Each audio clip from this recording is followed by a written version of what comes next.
With this practice, I could see that I was aware of it and gave pause, and I was able to focus on what I really want in both in personal and professional. And I was just enjoying that. And the two things I felt like, another part is like connecting to that field, right? That gave me a lot of confidence, felt worthy of things, self-worth increased, I can say. After that, I was at home also, I could spend quality time with my son and all. It was not of managing or just doing part. I was like kind of living there, and the being part was, I could sense it. And even my relationship improved over there. And in the office side, I could see my efficiency improved. I could see that after meditation, the door opened and a lot of opportunity unfolded for me. Initially, I used to complain the system, the company, they're not training us and less position to get into independent role and many things. But after that, I visualized and things happened the way I visualized, and I could manifest the independent role which I wanted, and with a good hike. That's where I got confidence and started spreading through my friends, colleagues, and many people. Like this, I tried to apply the wisdom what Chandra sir shares in life situation, and feel so Every time I apply that, I repeatedly apply, I could see how confident I am becoming and how my subconscious is getting programmed, and that's becoming my reality. That's where I understood that's where it was confirmed that, yeah, it's all about our focus, where the energy we put. Wherever we put focus, their energy flows and that become reality, right? If you want to change the reality outside, we have to change our focus.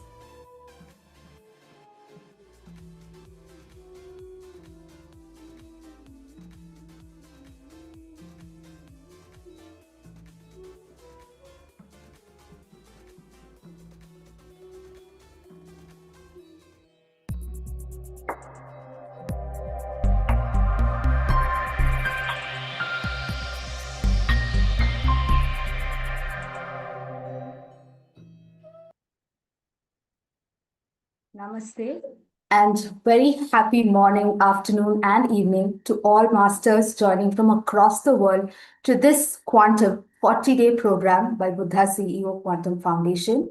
I'm Shirisha B. Reddy, an advocate practicing in Bangalore, Karnataka, India, and a volunteer with Buddha CEO Quantum Foundation. I've personally manifested a lot of things with the wisdom gained from these sessions, and I've also transformed my life greatly because of meditation. So I'm ever grateful for this wonderful practice. And it gives me immense pleasure to welcome all of you for this program, for day 19 of this quantum session. This week, we spent a lot of time, energy in understanding this manifestation science in much more detail, the quantum physics behind it, and how we can live our dream lives to the fullest possible. Yesterday, we also understood how we can learn to wait patiently, hang in there while this magic of manifestation science brings whatever that is there in our mind to reality. So with that surrender and acceptance, we wait for the beauty to unravel in our lives. And we will understand more about this and different other concepts beautifully curated for us to today's session from Chandra sir. But before that, let us get into our meditation practice today. Once again, let us connect to that consciousness and that infinite possibilities that exist. So I request all of you to remove your spectacles if you have any. And as usual, get into the meditation posture. Relax yourself. Close your eyes. All we do is pay attention to our breath. Be with your breath. So close your eyes. Clasp your fingers. Cross your legs. Just observe your breath. Let us follow the guidance.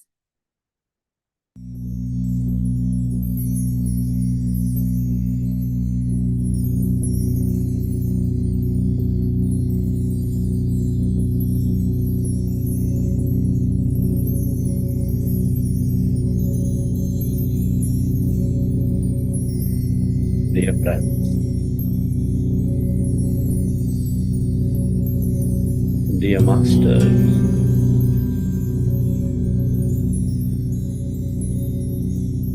with your specs removed, eyes closed, keep your hands on your chest area and resting your attention on your beautiful heart.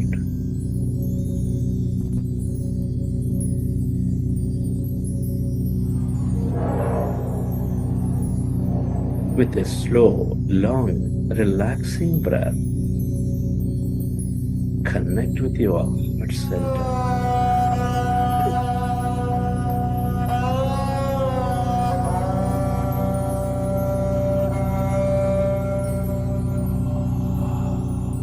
Feel it, dear friends. No tears. The beat, the rhythm of your heart.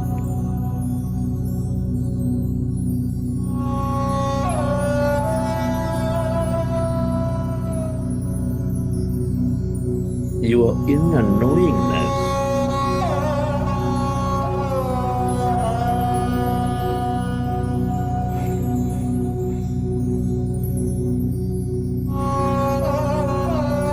Feel center of all emotions, nurturing all life with its higher vibrations of love, compassion, gratitude.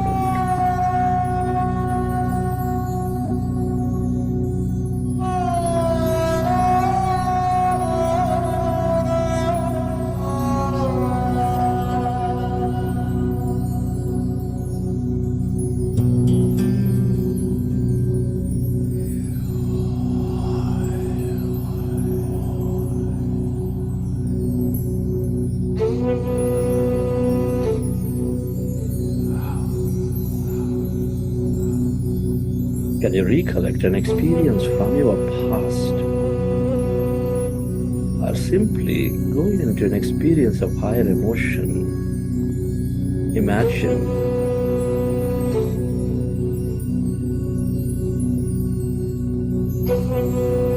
that you are experiencing great, beautiful nature. You're trekking into mountains. You're helping people in need.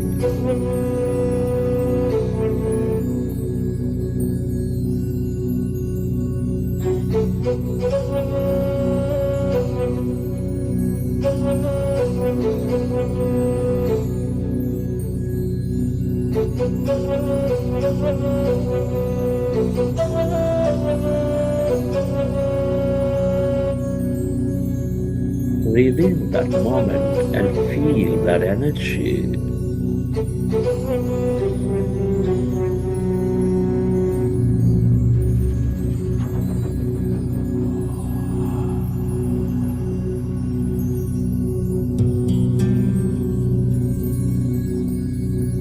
And allow yourself to direct that energy onto everyone and everything on this planet to help them heal.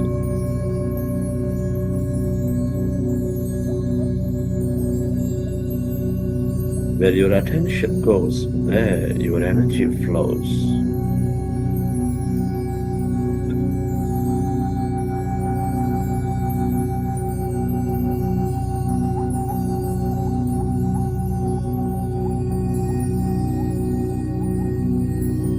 Relive that moment and feel that energy and spread that energy to everyone, to everything, or to those who are in need.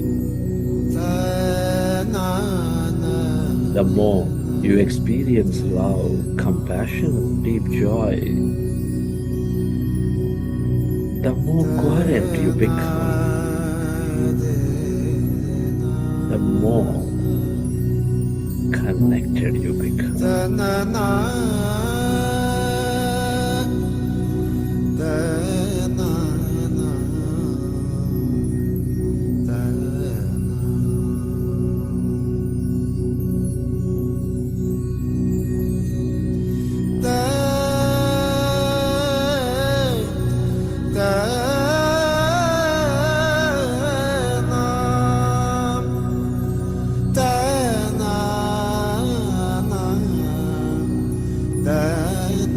You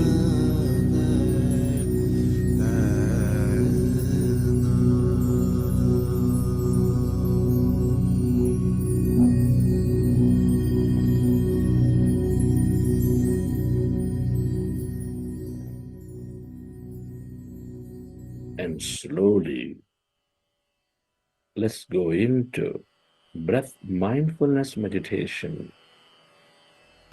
With your fingers into fingers, hands comfortably rested in your lap. Observe your normal, natural in-breath and the out-breath.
are going into powerful group meditation.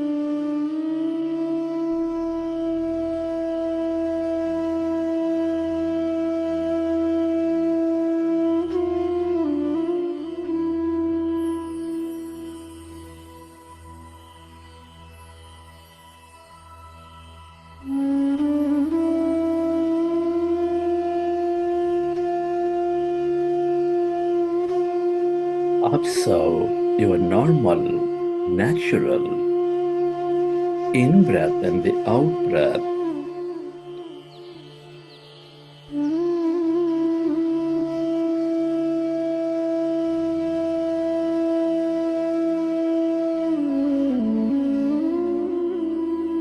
With your attention at the root of your nose, when you observe your breath, your mind becomes less and less of thought.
as your mind is becoming empty,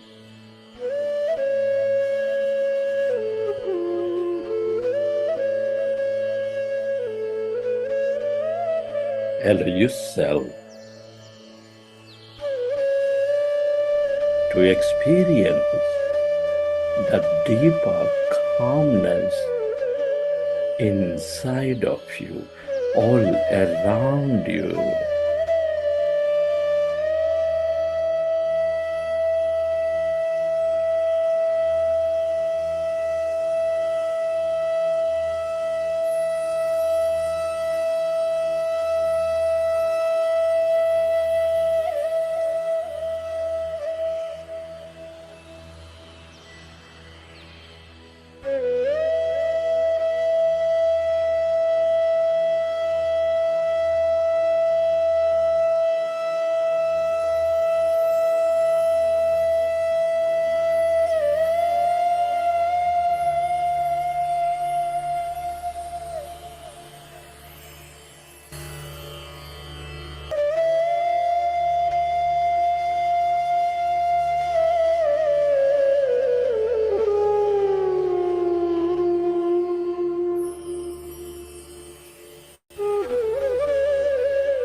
Allow yourself to merge into your breath and allow yourself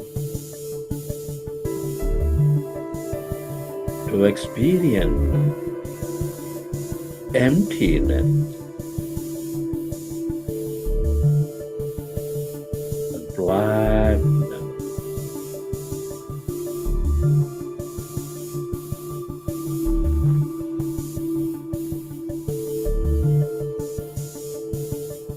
Where there's no body, where there's no thing.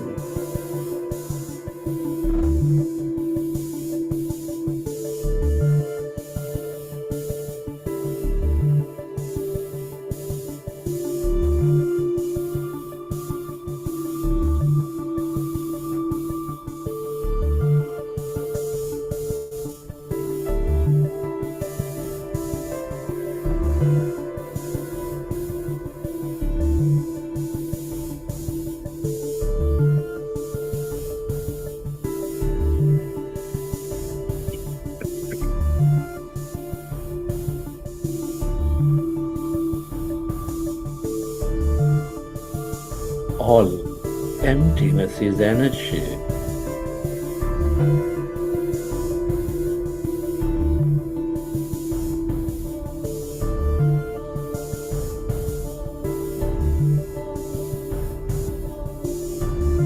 The quantum field of infinite possibilities.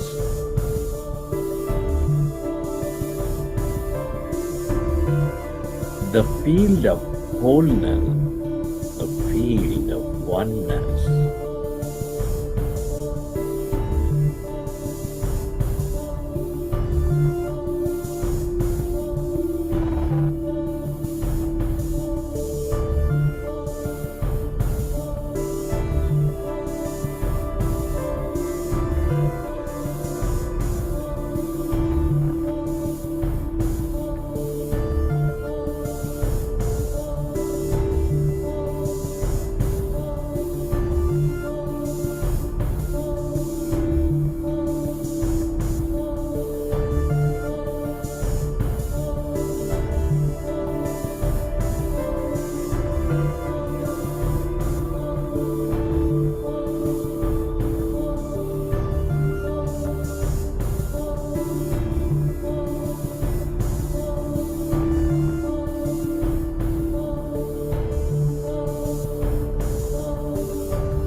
The longer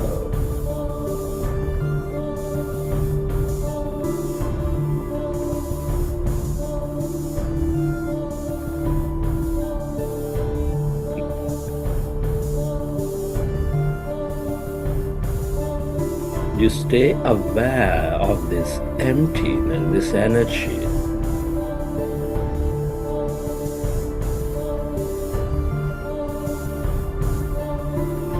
the more you become of it, the more you receive from it.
Stay aware of the emptiness, that calmness,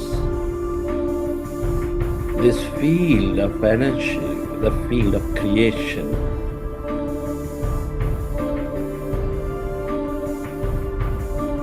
The more you are with it, with this emptiness, the more you tune in.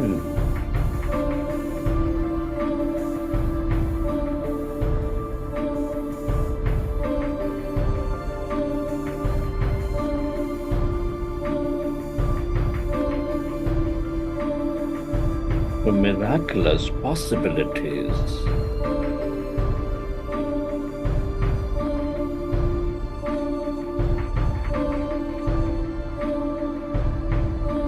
The more expansive you become.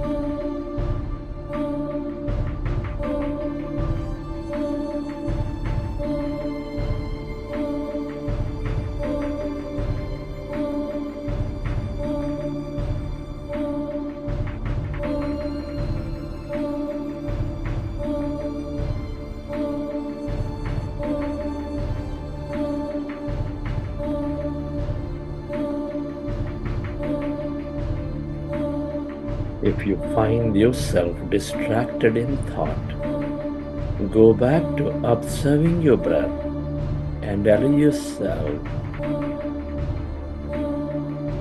to go into that emptiness.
This is your divine self, your greater mind.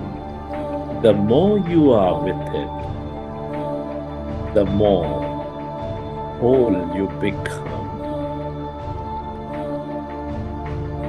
the more empowered you become.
Friend, can you express gratitude to all things and everyone? Express gratitude to your parents for giving this beautiful connection to life. Be grateful to your teachers and mentors for expanding your knowledge and wisdom. Give thanks to everyone in your life, your family, friends, colleagues, relatives, partners, for helping you learn and experience many things.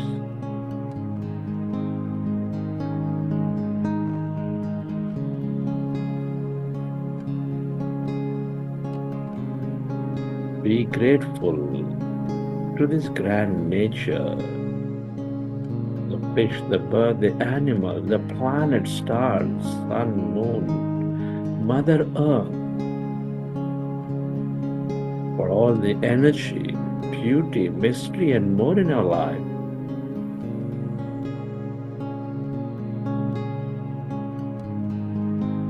For gratitude to everything you use, the system, the company, the governments, the technology that supports our life in many, many ways.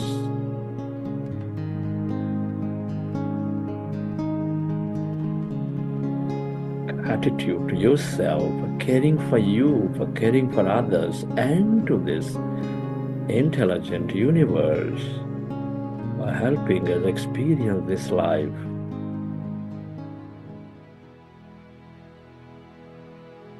Gratitude is the ultimate state of receivership.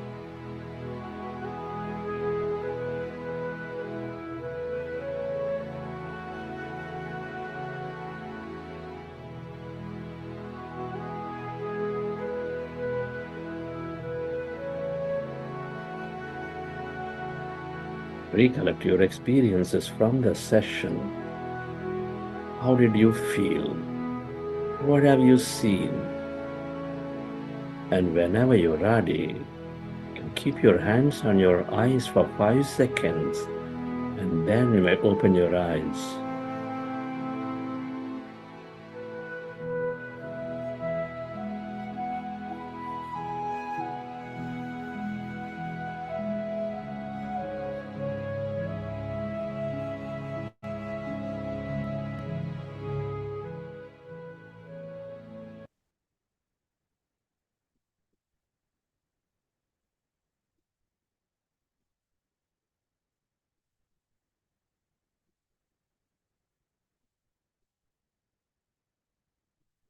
Okay, friends. Hope you enjoy the session.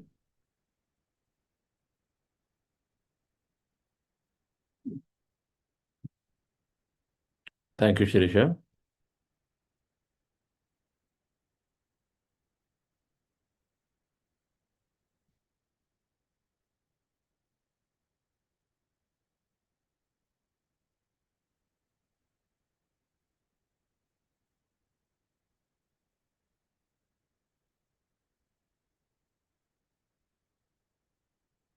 In every meditation,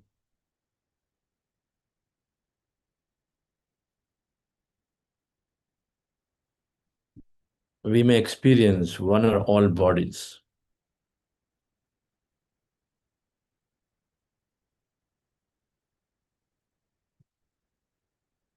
The 5 bodies that we are,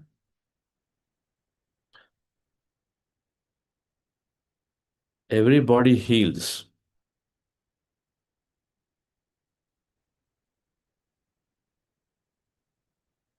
The physical body, illnesses, discoherence among various organs of the body, cells of the body, that heals. That happens because the energy body is cleared. regularly in meditation through our practices of learning new knowledge and changing a thought.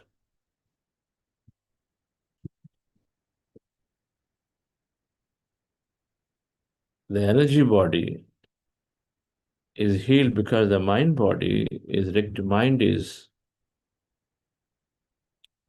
rectified from poor thinking to better thinking. Mind is rectified because our intellect is enhanced, our ability to think what is right and not right, and so keep thinking differently. With right intellect, mind is rectified. When the mind is rectified, energy body doesn't have the etheric patches or the blocks because every thought is energy. Poor thinking leads to low emotion, leads to energy blockages. And so then physical body is discoherent. Our poor thinking is interfering with the functioning of the body, going back to the stress concept that I constantly think, worry about things, and so then that is seen as danger by the physical body, and so moves it into an emergency mode, so malfunctioning happening.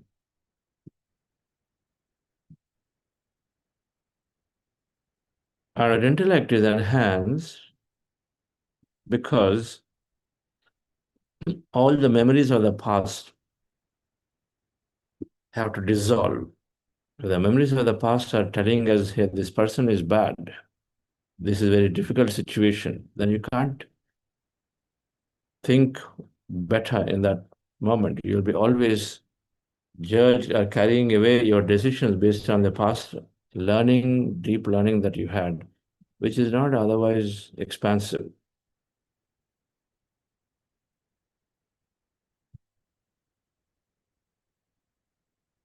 You had a childhood or past life accident with water, then you have that very traumatic memory. That memory does not let you do anything right in proper thinking about anything about water, water bodies, and all of it. You're always be instilling fear to people around you. It's dangerous, don't go here, there. The intellect cannot think right when it is shadowed by the memories of the past. And so those have to be dissolved in every meditation. Those memories of the past, which is nothing but the bliss body or the soul body, which is holding the memories of the past. Soul is nothing but a bundle of memories. Individual consciousness is nothing but a bundle of memories or some samskaras of feelings and all of it combined. Those have to be dissolved. They are held back. Meditation that is done long enough, it only will dissolve them. Not 5 minutes, 3 minutes, 5, 6 minutes, 10 minutes meditation. They're good for charging the body. But those who want to true solutions, then they need to sit long enough to dissolve the past, unwanted past, to connect to the new, to connect to the open, to connect to the possibilities, being open to the possibilities, not an intellectual understanding alone. There is experience that brings to you every time you go into the field to tune into this one mind, you bring a miracle into your life. And so that prepares you for more openness, more openness, more openness.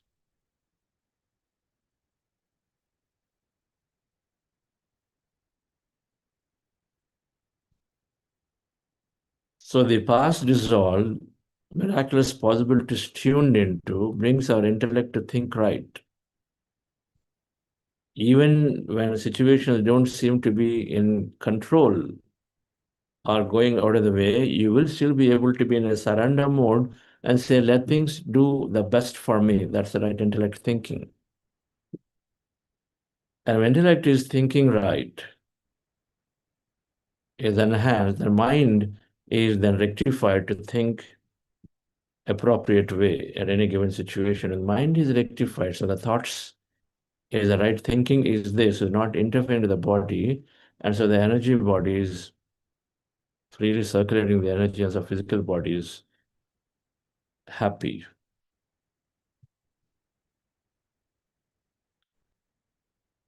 If I treat my physical body, symptoms I treat, my poor thinking keeps blocking and keep interfering with the function of the physical body. So a treatment that you use only that work on a physical body do not really work because it's only temporary. They suppress. They're treating the effect, not the cause. The cause is poor thinking. The energy body concept, which is layered under the physical body, or the etheric energy body, if we treat only the energy body, it is temporary. It only will come back. I treat my backaches using acupressure or whatever, but it will come back pretty soon because my thinking is still not changed. It is thinking, the thought energy is coming and blocking or unblocking. So temporary. It's just that it lasts a little longer. Little longer. Because the blocks have to, the patches have to come in the thought level again. So the events have to happen. When the events happen, my thinking is old thinking, and so then again it blocks. Again it interferes. The blocks form. And so then physical body goes back to the same state.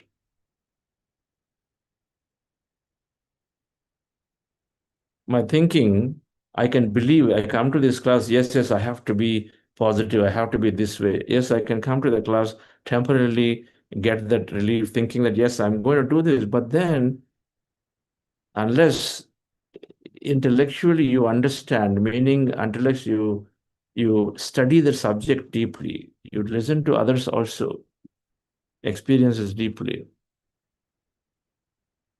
It's not getting excited in a given lecture. It is studying fully to understand from various dimensions of it. Ahimsa paramo dharmaha is there. That statement has to be understood in entirety.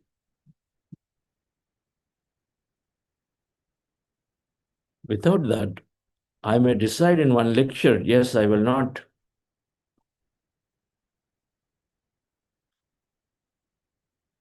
hurt an animal. But then our thinking about living has not changed. And somebody comes with a proposal. The poultry farm is the greatest idea. You get so much money around it. And then intellect thinking is not properly there about life. What is the right way of living is not there. Then our motivation to not hurt animal goes away because this thinking to make more money is there. Anyway, make more money is there. Then the value goes away. That value, that ahimsa paramo dharmaha, has to be understood in entirety. So then intellect is enhanced, mind can think better, and so then your energy body is free, and so the physical body is good. So the intellect has to be enhancing itself. What is life? Oh my God, markets are tough. Life is going to be difficult. Poor intellectual understanding. Abundance is there. It's my thought that causes, so let me hang in there. Why can't I wait for one more year? Why does it have to be as graduate now? I have to have my job right now. Why should it be that way? Can I not wait for another year? What is the big deal about it? Right intellect thinking. Right views, it's called. Then our thoughts will be right. If the thought is, oh my God, the market is going so difficult, it's going to be real bad. And our thought is going to be very negative. My life is going to be difficult. How will I do? What will people tell me? All my relatives, if I go there, they'll tell you don't have a job. All this kind of thinking starts. That is again comes from a poor understanding that I have to be maintaining my image among my relatives. What will they think of me? Living for everybody, poor intellect understanding. Right intellect understanding. My life, me. Who are they to change, hold my key for my happiness? The right understanding of intellect. That dimension has to become so that we stop managing people. Start living for ourselves, having a greater understanding. Okay, there is a mega change happening in the world. Must be good for everybody. Okay, I'll patiently wait for a little longer. Why not? So unless the intellect is enhanced, our thinking in many dimensions will be poorer and puts pressure on the body, and so the body will always be in ill health. Temporary mechanisms are not going to solve. Going and listening to somebody's lecture, get motivated, inspired, and then go back, but you can't implement is because the intellect is not enhanced. Or in other words, our belief system has not changed.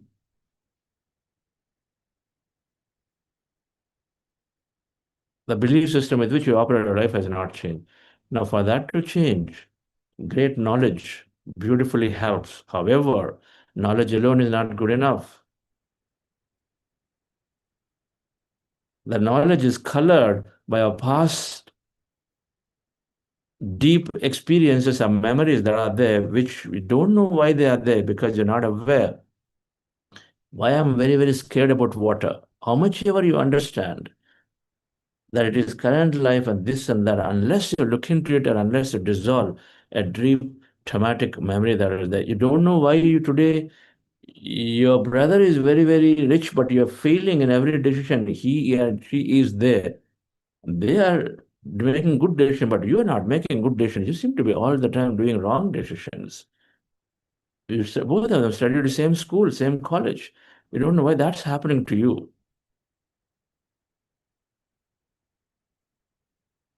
You have to go back to sit down enough for meditation to recognize and see what is my memory of the past and through which what is the plan of the future came for. Why did I come here? And that is understood.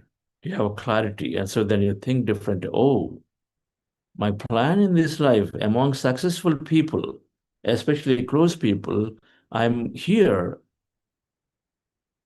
trying to go through an experience of greater learning of not feeling low or sad and then continue to take everything as an experience.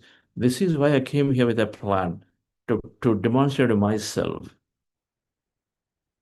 how to learn from a past issue where I always put down people who are very successful. I mean, who are not successful, saying you don't know anything. And if I put down people who are not successful at all, then you'll have to go through a situation now where among successful people you are being failed. So you got to understand this. There could be various reasons why you come in. There's a plan and a purpose, which is driven through past memories. This has to be understood. Only when we meditate long enough that we understand or get to understand what is my past. It reveals the past. It reveals the childhood memories where there is certain past that we've forgotten, which is coming as a cause that is making an effect here. That cause that is there in the childhood, in the past lives, has to be understood. When you understand, it dissolves. Until the time you don't understand, it doesn't dissolve. It's a mystery.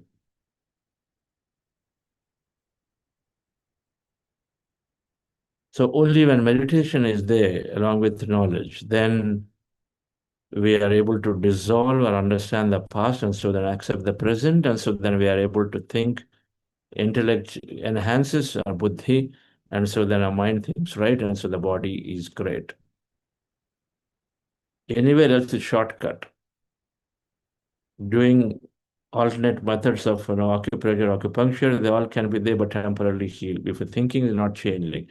And if you go into lectures and then simply listen to great lectures, your intellect is not enhanced, so then lectures are only temporary, maybe for that day, maybe for tomorrow, day after tomorrow. That's all, 2 to 3 days.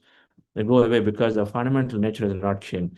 And nature, our belief system has to change. The belief system changes when we increase our knowledge, which is why we provide all the knowledge and then various books and sources and everyday seeing different aspects. But along with it, it's not good enough unless we understand the plan and design and purpose from which we came for.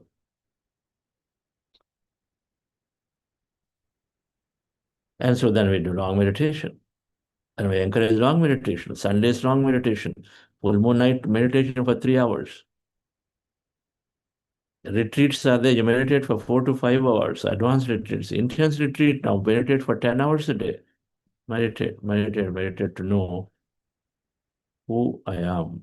What is my plan? Why did I come here? Of course, those concepts we'll talk about in the last 2 weeks. Today we are into third week, drawing close to the end of third week with manifestation science. So then the fourth step in manifestation science, which can be blocking our manifestations, are the belief system. Limiting beliefs.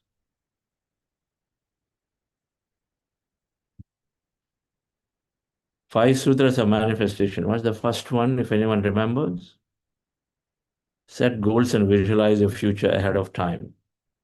Dream about it. Nothing wrong.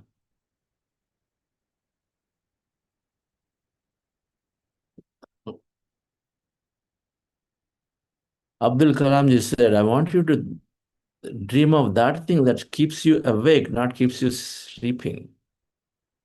The dream that has to be there alive, that this is what I would like to see. I would like to see that India as a country becomes one of the greatest powers, greatest enablers in space technology. You recognize that the space technology,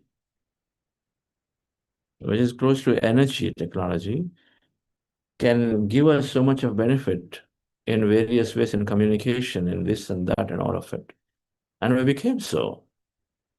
Because one man's dream, and then several people come together, and then oftentimes one man's dream is also several persons' dream. It happens.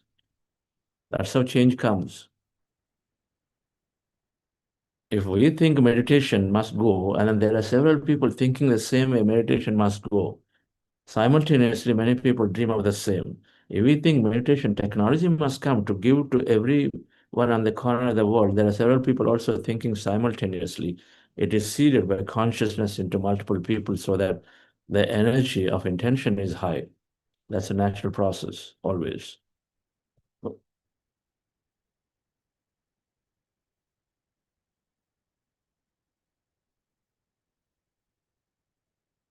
So the second thing, so first one is goals and visualize and dream. Be passionate about the cause that you are wanting to experience.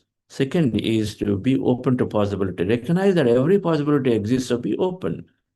Never feel overwhelmed that it's very difficult for me to do it through any adversity or challenge. Always be open. If you're passionate, be open. Be patient. To be open, you have to become very patient.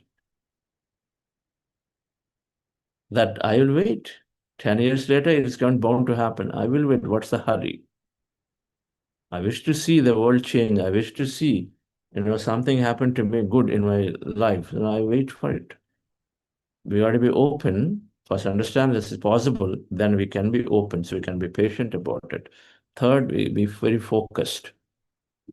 This is what we need. So not get distracted day to day. Requires day-to-day cleansing. Meditation will keep our mind calm and cool. Otherwise, we are distracted. Tomorrow, this business, day after tomorrow, that job. A month later, that country where better living, this, all that is there. We keep getting distracted, stay focused. That wandering mind has to stop. Fourth, belief system, which is holding us back in many ways, has to change. Our belief system, because subconscious programs must change. Let's look at a little bit about what the subconscious programs are about. This is, in fact, the biggest. How many of you don't know how you connect the dots? In the beginning, in the week one, I talked about conscious mind, subconscious mind. The neocortex, the outer brain, and then the limbic brain are the emotional brain. And where we said 90% research shows that your future is driven by the programs that you have in your subconscious mind. That's it. If 90% we are governed by the subconscious mind programs, now where is your manifestation going to be is driven by what programs you have, because 90% of life anyway is driven through that. I want to heal my body, but I think deep inside that because everything is telling me there's no cure for it, it won't cure. That's the subconscious program. When you think it's not going to be cured, it won't cure. I want to grow in my business or in my promotion, but you feel subconsciously that nobody in my friend circle ever got it. It is difficult for me.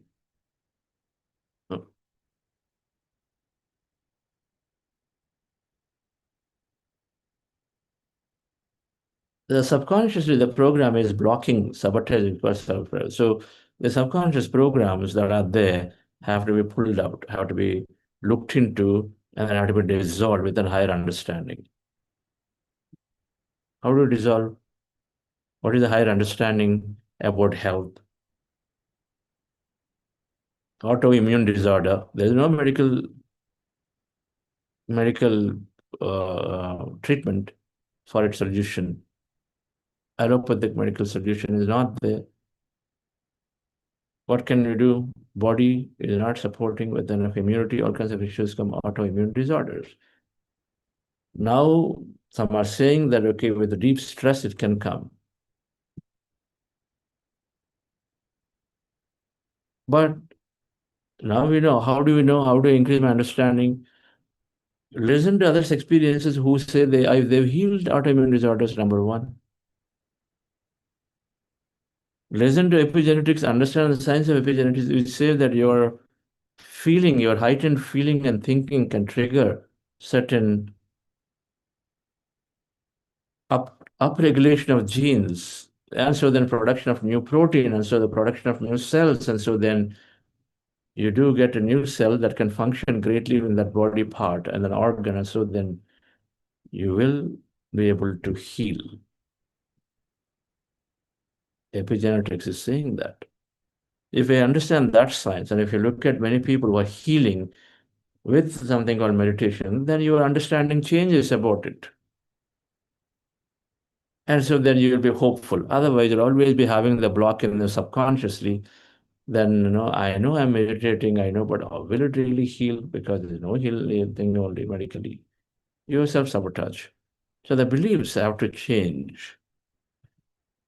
A ritual cat, community knows about this story, how beliefs are formed. They form just by the drop of a hat. When I showed in the beginning of the week, that group of senior citizens believed that in 1 week, as they are there, that believed they're younger as the memories are coming, and so they believed they're younger, they became younger in a week. People who feel with lots of old furniture of the departed people in their home, every time they go into the bedroom and then they remember that person, they feel life is going to be so horrible. I don't know how I can live without this person. That's the trigger comes. And so they make their life so miserable, not known what to do. Because that memory coming from that old cot or old picture or this or that, not knowing it triggers. And so that reinforces. Those who had good memories from everybody with the furniture, they're hiding, oh, I'm younger. They moved into an expansive life. Those who are the same furniture giving a different type of memory, making them restrict their life, limit their life. To the extent slowly their body goes. Repetition is causing us to form a belief, just like on the drop of a hat. If a person comes and dealing with a new colleague, and the colleague 2 times did not say yes to you, oh, I don't think this fellow is going to now agree with me. Come to the conclusion. So third time you're meeting, 2 times you didn't agree, I probably won't agree. It's okay. Anyway, I'll present, I have to present. Now your dialogue has become that. And so you are the one who causing really for him to not agree hereafter because you start adding energy to it.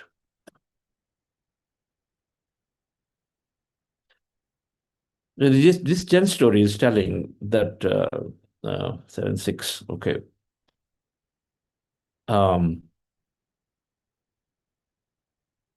an ashram, benefit for many of the new masters there. In an ashram, a cat, animals are there, cat is there, teachers teaching under a tree, because a lot of ashrams are these centers, nature places. You teach, you learn under trees, open air, nature. The teaching, the session is going on. A cat comes there, disturbs the class. Teacher tells, please go and tie the cat. Student goes, ties the cat. After the class is over, they release the cat. It happens another time.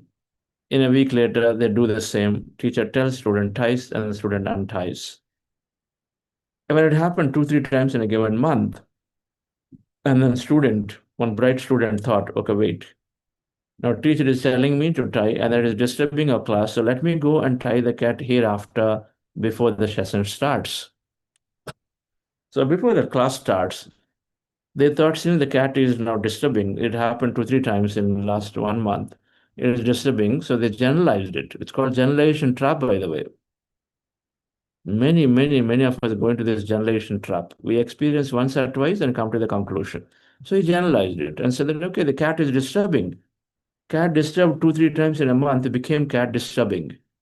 And so then what should I do? I tie the cat before the session. So they start tying the cat. Now release the cat after the session. The poor cat now has lost its freedom for those 2, 3 hours of the session every day now.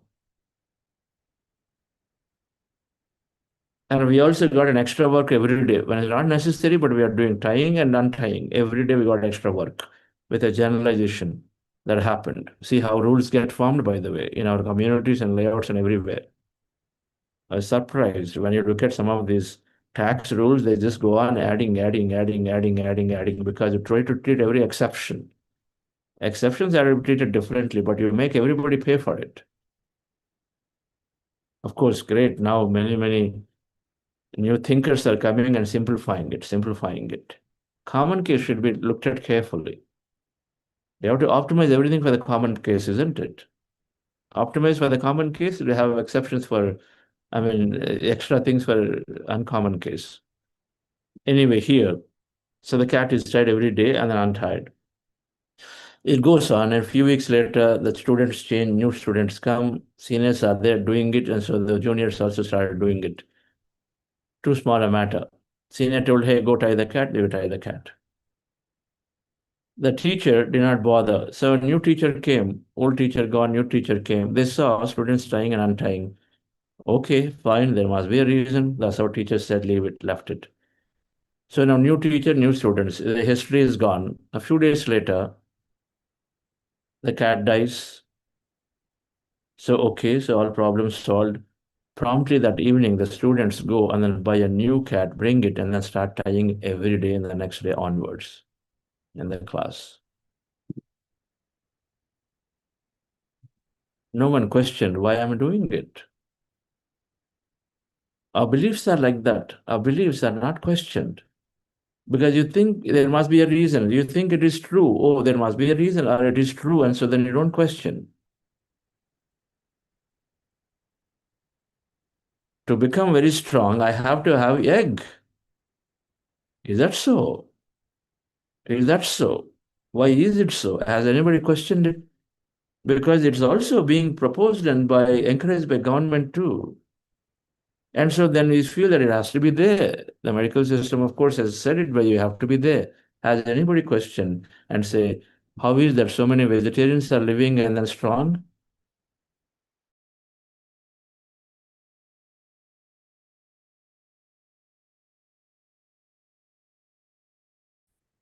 They're all vegetarians. They're strongest, tallest, and now fastest are some of those animals. They're vegetarians, and then there are so many vegetarians in the world who are also excelling. Carl Lewis, 100-meter sprint, vegetarian. One of the first person to break the record of going under 10 seconds, right? You know, when one believes, then others will break. It's always the case. Belief system. He's a vegetarian. So has anybody questioned and said, okay, is that so? I have to have an egg for becoming to gain muscle, is it? We don't question. It becomes truth. And so then we think it's truth, I got to follow it. We don't question. I did not question the 8 hours of sleep requirement until the time I came into meditation, started understanding, experimenting. 8 hours of sleep, 9 hours of sleep. Even the body does not require, we force ourselves to sleep. Reason for lethargy. Body wakes up, body wants to just be there, but we keep forcing ourselves because somebody told 8 hours required. That is some guideline. You got to look at and say, is it necessary for me? I do differently. I have a lot of relaxation compared to many other people. So when you relax deeply, you're already giving the body required rejuvenation. You sleep very early. You don't roll on the bed for 90 minutes to get to this sleep. So many reasons why you do not necessarily need 8 hours of sleep. If you are meditating, for sure you don't need many 8 hours of sleep. Questioning is essential for everything so that you stop doing things forcefully, just as a ritual. So, dear friends, now beliefs in the context of manifestation is, for example, if you have a belief, I'm not a lucky person, then you're looking for a miraculous experience. Then you say, oh, you're looking to book tickets for a vacation. And you see all very expensive. Yeah, see, they always get it. I'm not lucky. That's why this is like this. You just put luck to it because past has played a role, you think. As I'm not lucky, that's why you see, I have to spend a fortune this time. Also, I don't think I can make my booking because too expensive. Not lucky. You're looking to get a beautiful job in something. Yeah, see, now my friends are getting interviews. I'm not getting it. So I'm not lucky. That's why nothing goes my way. They're all getting, I'm not getting. Nothing goes my way. This is how you conclude. Now, this is where it starts. Before you even apply, you think, yeah, anyway, I'm not a lucky person. I don't know. I've tried it before. Now also I'll try anyway. You start only with this dialogue in your mind. It anyway doesn't work. Okay, so anyway they won't listen. But let me tell, how do you manifest when this is how you start with? You're having a communication to your boss. Okay, he anyway won't listen. I've tried so many times, but anyway, I will. You're telling me, no, I will try. I'll try. You're telling me, I will try. You are telling me, I'll try. Anyway, you won't listen. So how will you ever listen? How will you ever manifest what you want? That's because you are living of the past. The belief is so strongly conditioned based on the past that happened 3, 4 times. It happened. Should it be? Don't you think the person would have changed their mind? Now, is there a possibility? So many things change. So is there a possibility? We work on possibility. Whether we have to be open, whether we have to remove the subconscious block. Now, the thing with the subconscious programs like this is that their subconscious mind. Now, what is it? You want to be thinking different. You are motivated to think different, but however, something is not letting you think different. Why? Because the subconscious program, which is part of the limbic system, is feelings driven. And so the feelings driven is deep rooted. And so then it is operating out of the subconscious circuits, and those circuits are overtaking you, your thinking pattern, before your conscious thinking can give you the opportunity to think different. The subconscious patterns take over. The subconscious mind responds under sub-second compared to the conscious mind responding in a few seconds. So it just takes over. We operate out of the subconscious mind programs because it takes over. It has to be paused. It requires meditation. In any case, what requires, so there are, for example, money limiting beliefs here. Some of beliefs before come to the understanding.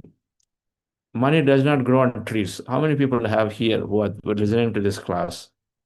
Be honest. Rich people are greedy. Money does not grow on trees. When you carry this belief, I don't say it grows on trees, literal meaning, but yes, you know what it means, right? It means that, okay, it doesn't come easily.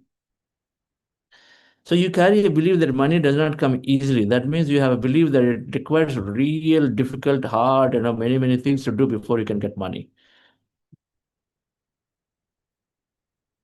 So then what happens? Suppose you are in a project. Think how this how it manifests, right? Perpetuate the thing into your life. You're working in a project. Now you did not get enough work, but your colleagues are working real hard. They're putting 12 hours. It happens, sometimes in a project, some people have a lot of work, some people don't have that much work.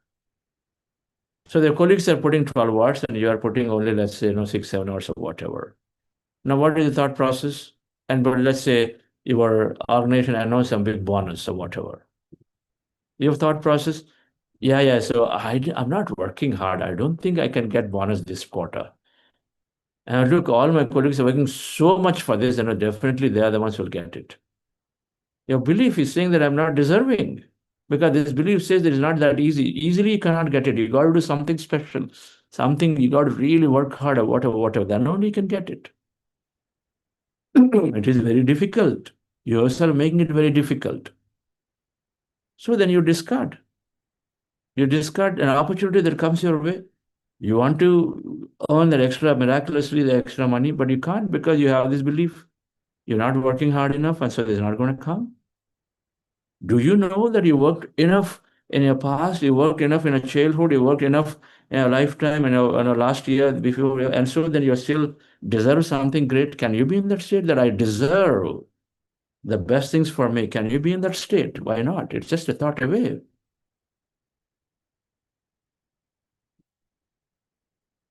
So many rich people are greedy, and so they're not honest or whatever. So then what is it? Now, when do you become a great businessman? When you associate with business people, isn't it?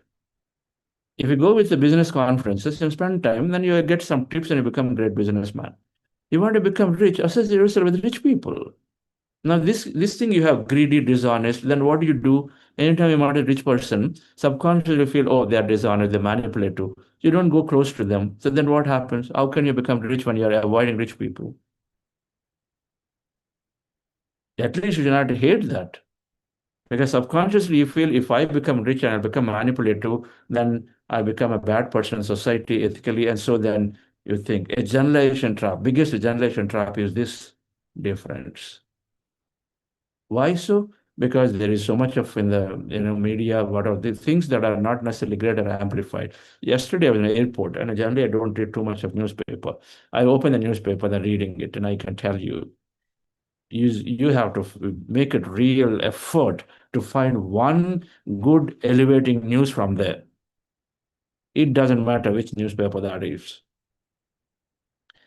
I'd have to take an effort to say, wait a minute, something more interesting, something more enhancing. Nothing comes anywhere. And if you have that kind of consumption we are doing, and repetition is what it takes for the belief to form, then you read that newspaper, you read stories from WhatsApp, and you do all these reels, this and that. Of course, we get too conditioned pretty quickly. Awareness has to be there, dear friends, to see the core beliefs are happening because it is through repetition. Okay, 719. Let me conclude. I think the essence I've come to. Our personality is created through various times, through people, influence people in our life. Teachers, initially parents, first 7 years, then teachers, then friends, then colleagues, then our significant other, who are coming to, their family comes into our life through our marriage. There are 5 different sets of people come in, and they carry certain belief system, and then we take that belief system into our life. Thereafter, a lot of times we don't change. A lot of times once you get married, we get so busy with kids and this and that. Think of it. Everybody after post-marriage, many people, I'm saying exceptions are always there. So if you're exceptional, be happy, pat yourself. But here is otherwise what happens. Most of the time, you have probably half a dozen people you hang around with. Once you get into 30s and 40s, you start hanging around with those same set of families. Weekend comes, you probably come and do housey and do dinner and then split. Okay. Everything else is, run. Disappointment for child, that thing, this thing, it's our life is just centered around kids and, parents and this and that, maintaining a house. So you have very few people coming into you. Not new people are not coming in the same set of people. So generally you form a set of beliefs by that time. And then for most people, it just stays on. How do you get new people? When you go to new places, when you meet new people, I mean, how do you expand your consciousness, your belief system? When you meet new people, go to new places, then you expand your consciousness, not otherwise. So if you have rigid routines, fixed routines, you have fixed things, and so a belief system is formed, is set. My life is difficult. I am a man, so I cannot cry. That's a belief you've got. So you hold on every emotion because you got to really cannot cry. I'm a CEO, I'm a 55-year-old or whatever, I'm a 60-year-old, I've got a director. I can't just go in a party and shake my leg. Deep inside, a guy inside, you want to dance, but you are saying, okay, no, I am wearing a blazer. How can I just shake my leg? You see, keep quiet. Belief system. And what is the problem because of that? The problem is that you're suppressing your emotion, your feeling center. There is somewhere inside, the guy inside is not happy now. Consciousness inside is saying, hey, come on. express your emotion. Be free. Go enjoy life. You're here to experience that moment. You're not doing it. And so then you suppress things. It goes in as blocked etheric body. And so then it goes as a deep-rooted illness. Eventually, it comes as a mental problem. It comes as a social problem. It comes as a physical problem eventually. All right. We need to live to the feeling, and then it doesn't happen when the belief system is stopping us. And so these are formed with a repetition over the period of years. The repetition, when you look at others' behaviors, we also pick it up. And so conditioning is the main reason difference for the personality to be formed. And so we got to look at this. Conditioning is the subconscious programs. And biologically speaking, since the subconscious mind is operating pretty quickly with a feeling driven, a stronger memory circuit comes pretty quickly before a weaker memory circuit that is there in your mind takes over. And so then it becomes difficult for people to change. Meditation is and then knowledge are the two great ways to change. Knowledge has to be there. What is the new way to respond? What happens if in that party I feel like, wanting to dance? What happens if I danced? What's the big deal about it? Why should I just hold myself because I'm this board member and should not do this? Can I do it? And then that understanding, the questioning has to come. For that, you have to first not get swept away by your old behavior. Momentary awareness is required. That's what meditation does. That's what meditation does. We've got friends, okay, we've got more sides here. Know yourself with regular meditation. Meditation brings awareness. Awareness brings you to think, pause in a moment, and say, why should I think differently? Why should I act the old way? Can I be different now? I heard in this class that Chandra was talking about that next time I feel like dancing, I must dance. Don't hold myself back. So I heard this. Can I try? Why not? What's the big deal? You do that one time, you feel good, you release that emotion, you feel joyful for yourself. Suddenly, a whole bunch of cells are happy and joyful. They're rejuvenating. They're upregulating at that moment to heal your body. That's the science of epigenetics. Cells upregulate, genes upregulate to produce new protein. Genes downregulate to not produce protein, on and off. Please study genome experiment. Genome experiment. Please study about all that happened about genome experiment. They thought one protein, one gene expression. Sorry, one gene, one protein is all it can express, they thought. But later they discovered that one gene can express multiple proteins. Science thought one gene equal to one protein. And so then if genes is not working, and so then you have hereditary issue or you have a certain challenge. But then later they recognized that genome experiment, one gene is producing sometimes up to thousands of proteins. But a gene on average is expressing 4 proteins. They recognize some 25,000 genes are there in the body, but the number of proteins are 126,000 or plus whatever number. So they said, oh, a gene is expressing multiple protein? Entire science thought only one gene, one protein, and so then that's all it is. But that is proven wrong. Now epigenetics tells that, based on your thinking, feeling, your gene expresses differently, on and off, feeling, thinking. It expresses differently. So if you feel great about yourself, you enjoy that moment, and higher emotions are expressing beautifully, the genes are upregulating to produce new protein. That's the beginning of a beautiful change in the health. So reprogramming beliefs requires that we regularly meditate, build awareness. We need to know what knowledge I have, what response I have to give in a given situation. What is the new way of thinking? What's the new way of acting? That requires knowledge. Luck, there's no concept of luck. We need to know there's no concept of luck. It is something from the past. When Buddha's Quantum Foundation started, in first 1.5 year, we went into thousands of people. People said, oh, a lot of luck, very lucky. Is it luck? They've forgotten my 25 years of preparation. They've perhaps forgotten, I myself don't know how many lifetimes in the past I've actually traveled on meditation journey. A lot of that comes together now because you start from where you left. Nothing like luck. A founder, after 5 companies, suddenly becomes successful in that company. Oh, very lucky, they got it. Come on. He worked their entire lifetime, 5 times, in 5 companies. He failed. He learned not what to learn what not to do, and learn more what to do. And so then he became successful now. But you say luck favored him. How scientific thinking is it? When you look at a small time frame, you say luck. When you look at a long time frame, you don't say luck. Okay, there is so much preparation. The 60-year-old singing like Radha Mangeshkar must have been a greatest singer in a past life. Must have really, really, really, really worked on tuning her skill and experience and this and that. Must have meditated a lot to tune into the infinite field of possibility to receive the talent. And so then sings great, but not lucky child. We don't understand. We look at study the science of reincarnation. Then we don't say luck at all. So that understanding has to be there. Then you are attempting for your manifestation without getting burdened by the statement that, okay, you're not lucky, so don't bother about it. People tell you.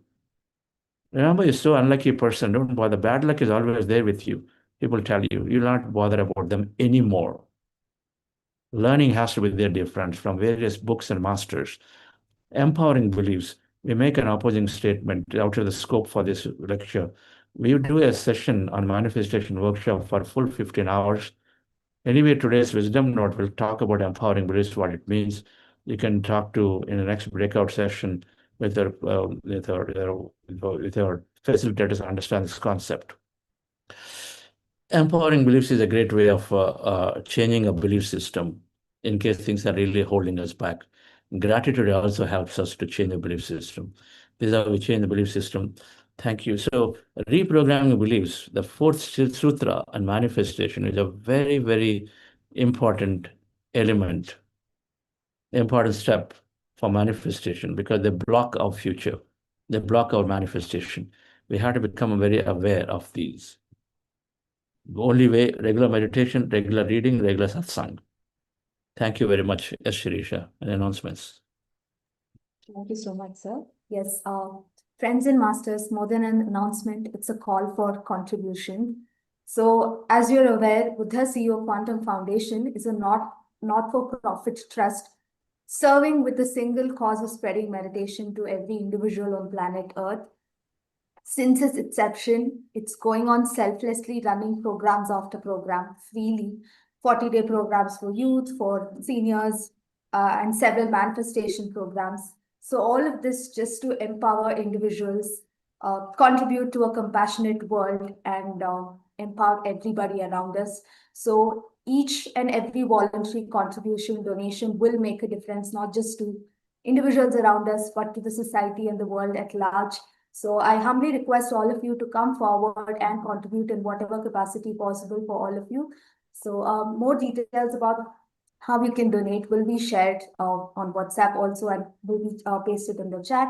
So my humble request, contribute, help spread this meditation. I'm sure all of you have benefited through the wisdom, through the meditation here, and taken forward something from these sessions. So help us scale this, reach to more schools, colleges, corporate offices, and everywhere. Thank you very much. Thank you, sir, for this wonderful session. I've heard this topic multiple times, but still so much food for thought. Thank you. Yes, because it's an everyday subject. It's an everyday affair. Every day we keep forming beliefs. And so then every day we have to cleanse it. Every day and every time we keep listening, then we go back and look at and say, what am I forming? The statements we make with our close relatives, friends, is always beliefs there is belief behind it. You got to dig deep into it. Okay, so thank you all. Have a wonderful day. I see one or two questions. We'll take them after the short break. Thank you.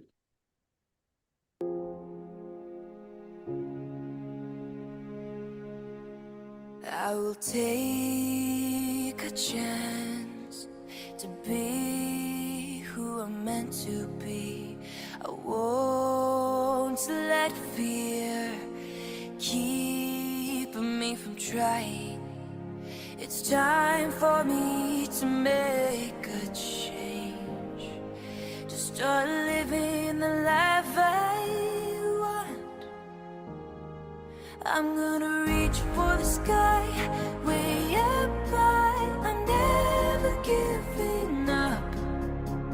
It's up to me to see who I can be, make dreams reality. I'm never giving up. Yes. Yes, sir. There's a question by Sanjay Gupta ji in the chat box. Can Sir, you have him ask the question? Can you allow him to speak and have him ask the question? oh yes, he's here, sir. Kindly unmute yourself.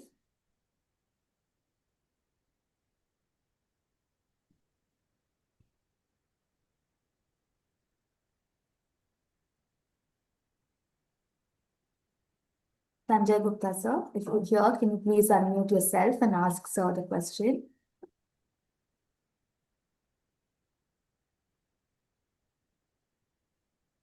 You ask a question.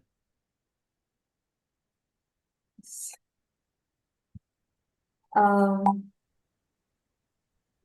I think my question is related to purpose, which probably I'll ask when we get there. So something that, and very interestingly, you've answered my question in today's session itself. Unasked, but already received. So I'm grateful for that, sir. Probably I'll allow others to just get your wisdom on their questions. Well, you still have to ask a question. So we all want to live grand lives. We all want to manifest. We all want to create. Is it also okay to not want anything at times?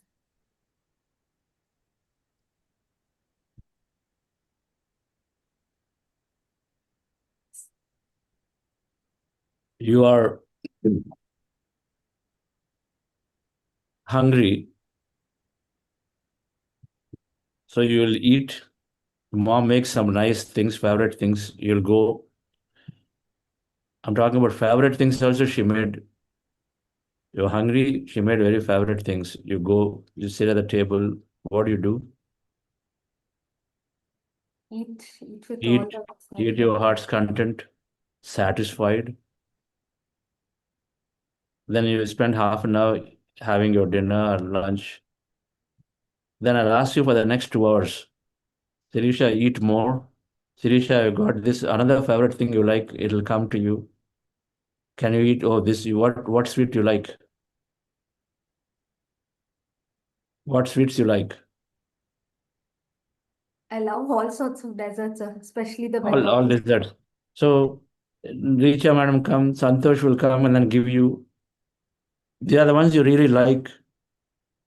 You had your heart's content meal cooked by mom. Now, next 4 hours, they come and offer you. What will you do? Very Like that polite. only. It's like that only. We are hungry for something. We want to experience something. We have it. When you're satisfied, we enjoy it. We enjoy it. In fact, this exact thing yesterday morning when we were having breakfast, all of us were there. Some nice, family get together. Everybody's a master of it, but enjoy eating food. So some best tiffins were brought yesterday in Vizag, Brahmarshi Pyramid. Yeah, beautiful place where all have rooms. We all brothers come together. My nephew Ravi is also there. So best difference, that one makes a nice idli, this one makes a nice dosa, like that many things came. We all had. Then I saw after about 15 minutes of having, everybody is quiet for 5 minutes, 10 minutes. Nobody's talking. The thing is, everybody's enjoying it. The feeling, they're just sinking in that you had your heart's content, very tasty idli, tasty that chutney, this and that. You're calm. I asked why nobody is talking. Just good feeling. You don't want to talk. You want to be quiet, calm, enjoy the feeling. Which is what we do always. It goes in cycles. Experience something, then sort of take it all into you. If there is learning from it, learn from it. Of course, the learning, oh, I had too much today, or I know I liked it, but I had too much. The learning only comes, you just relax yourself, pause yourself for some time. Then again you go back, ready for the next one, like that. Perfectly okay. Now, is it be for can it be for one lifetime? Next question comes, yeah, it is okay. So sometimes I want, sometimes I don't want. What about people don't want anything for the whole lifetime? Now you tell the answer. Yes, sir, that is also possible. They would have come just to be that they've done a lot of work in the past life. So just to be live that lifetime, just to cherish an experience without wanting to create anything. That's all. You have an example here itself. So many people ran, want to take a break. Now they take a break for 6 months, they say extend for another 6 months. Now for 1 year, they don't seem to do anything. They want to relax because they know, oh my God, so I did so many things. I just want to relax, chill. They're relaxing for a year, relaxing for 2 years. Sometimes it becomes a permanent break, relaxation. Same thing happens, life between life planning. If you ran like that for multiple lifetimes, you choose a life where you just want to be completely relaxed. Now, parents around, people around don't agree to it. They'll say, why are you wasting time? What? Look, all your friends, look, all your people, everybody's earning something. You're sitting and wasting time. Don't know. They keep on nagging them. How do we know others' life? What is the life design? The only thing we know linearly, everybody has to work, everybody has to earn money, everybody should get married, everybody should have child. And if these are not satisfied, then you keep on nagging them. Why no children? Why no marriage? Why marriage should be there? Should be there, marriage? What do you say, Sirisha? Should be an individual choice, sir. Not to be generalized. We have to recognize that everyone's freedom, everyone's choices are there, everyone has a plan and a purpose, right? And so while it is difficult for some parents to see the children potentially not getting married or not showing interest towards marriage,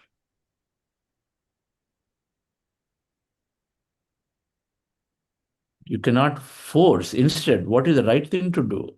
Give them meditation. Let them tune into their inner voice to say, what is right for me? If I am struggling with a relationship because I've seen many of my friends struggle, and so I'm getting influenced here, and it's also happening, by the way. You see many youngsters getting married, and so they struggle everywhere. And so now you start slowly forming and say, is it really for me? And because of that fear and worry, you start blocking your marriage many times. It could be due to whatever reasons, you then you try to oh, they're all arranged marriage, that's a problem, is there? I should not get married. Now you come to your own generalization, conclusion. That fear is there holding us back. We are emitting that signal deep inside. It's not good. It's not going to be great for me. So what do we do? Come into meditation, tune into your center, regularly practice. Then when you tune into your center, okay, that is there. It is for me. They are two different things. First, you separate these two situations. They are there, their life, my life is my different. Then, is it right for me? You will know. You will know the guidance from inside. Of course, I'm going to have greatest learning through this. I'm going to have greatest experience of life by having and going into marriage. That understanding will come. Confidence will come. Either way, if a confidence is there, deep thing is there to say, it's not for me, you'll be able to, without abruptly putting people off, you'll be able to, with a pausing, you'll be able to explain nicely to your parents back, increase their understanding. You'll work to increase their understanding. When you have clarity. When you don't have clarity, you are harshly telling them. Big conflict happens between a parent and a child. It's a big issue, big social issue, particularly in Indian society right now. Hmm? Right. Mitsuji,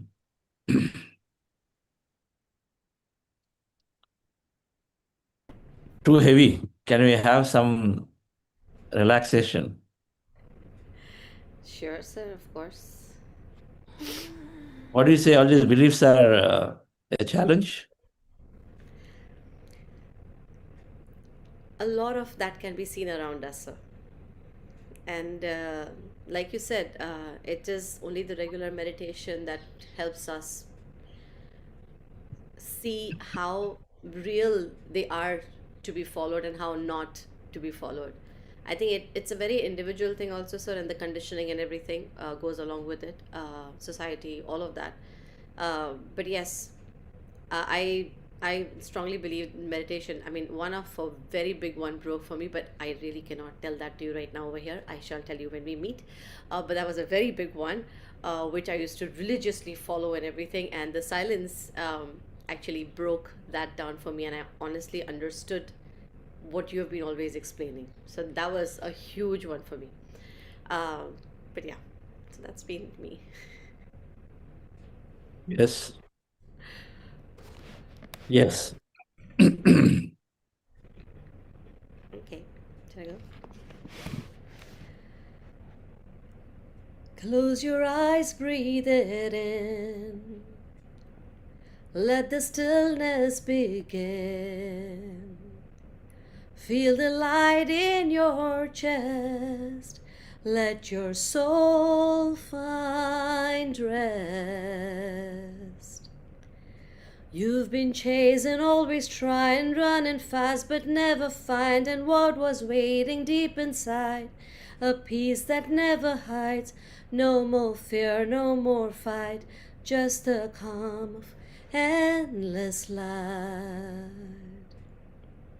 When you let go, you'll see the love that sets you free. Spiritual peace and happiness, it's not out there. It's within your chest.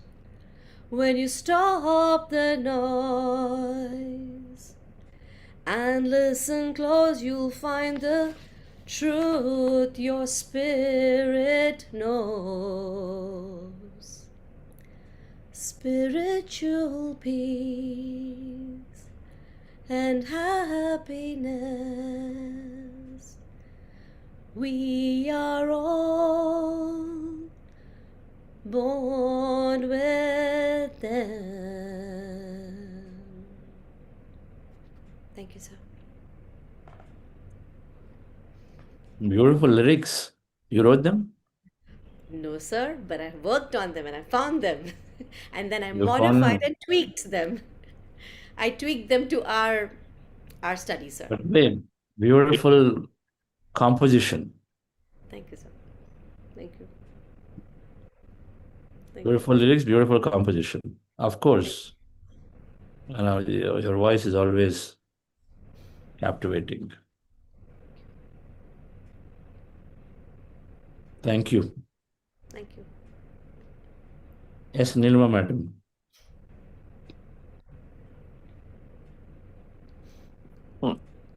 Yes. Happy morning, sir. Yes.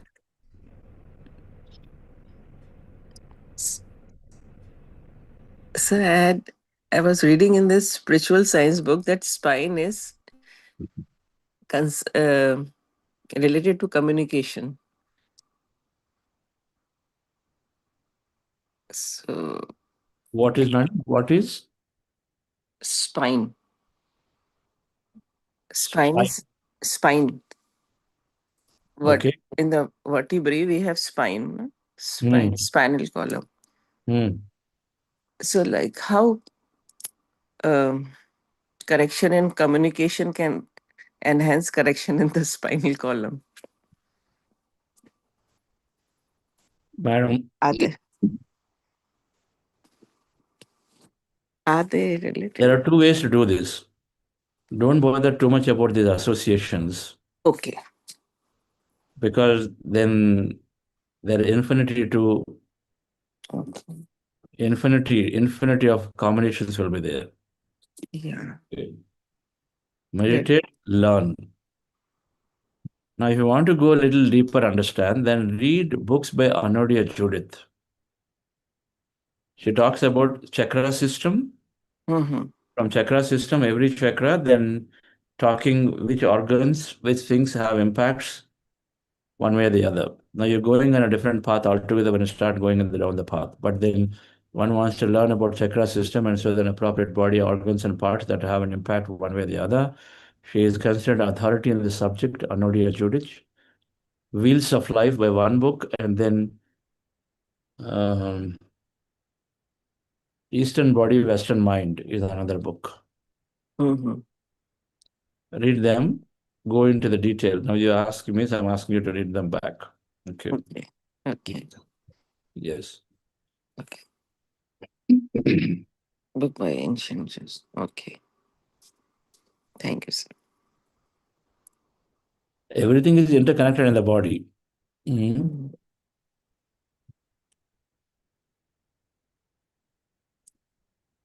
Yes. Okay, friends. Sanjay ji is there to ask. Yes, yes. Yeah. Good morning, sir. Good morning. Sir, my question is, how can we dissolve a specific self-limiting belief created by some past experiences by meditation? Can we recall that belief, put us in that position during meditation, and see dissolve? It'll dissolve. There are two ways it happens, and it happens automatically. Either it comes in front of you to question that. It comes in front of you. Suddenly it keeps coming up. And so then you cannot but pay attention to it and understand a little more deeply with the knowledge you're learning around it. First time you're questioning something. A lot of times we don't question, no? Because we don't pause enough to question. So meditation, you pause enough that comes to the surface to question. That's perhaps what Mrs. was talking about earlier. But several times, some of them dissolve automatically. Unwanted memories that are causing the belief, the memory dissolves, the belief also disappears. Okay? It happens automatically because not everything, when you are in this field, the thing is, when you are hovering in the field and the empty space in the field, where you are hovering into the field, you are learning a lot. If the learning knowledge, with the learning, always things dissolve. So when you're learning in the field, which you're not aware, beliefs dissolve right there. Because any belief goes away with the knowledge and understanding, right? So they dissolve automatically out there in the field, just by practicing long enough meditations. Okay. So, does that mean that the beliefs may come to us at any time during the day, and they will dissolve because of our experience of meditations? Yes, any hidden belief system statements, any of those only can surface up if you are aware. When you are built with meditation, you have awareness. It can come up even during daytime too. That's called, then you're in contemplation of that. You're thinking about it and say, okay, why is this carrying? Okay, why is it coming to me again and again? Oh, maybe I'm blocking myself with this thing. So you have a chance to look into it. Actually, my question is, I start meditating and recall that belief. I'm putting myself into that position. Don't do that. If you have a belief, yes, then you have these techniques. If you know what the belief is, then the way to change is the empowering belief technique. If you can understand, dissolve it, it happens automatically. You don't do anything special. It happens when you are coming to the surface with that understanding, it more goes away that moment. But yes, if it is coming up and then you're aware, you can actively think through it further, and it's still carrying as a big thing, then you develop an empowering belief for it, where you call an opposite statement of it, which you then start affirming in your meditation as a way to program yourself to think differently. Thank you, sir. Yeah.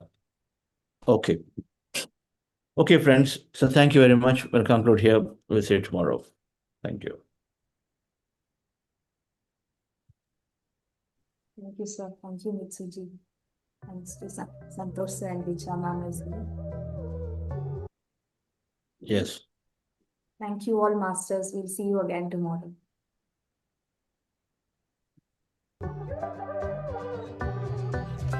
Who do you want to be? Come on and tell me, it can be anything.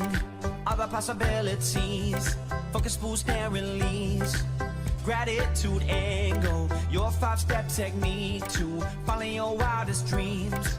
What you believe for yourself, you become. Manifesting has now begun. So who do you want to be? Come on and tell me. Come on and tell me, tell me, tell me. Oh, you can be a Well,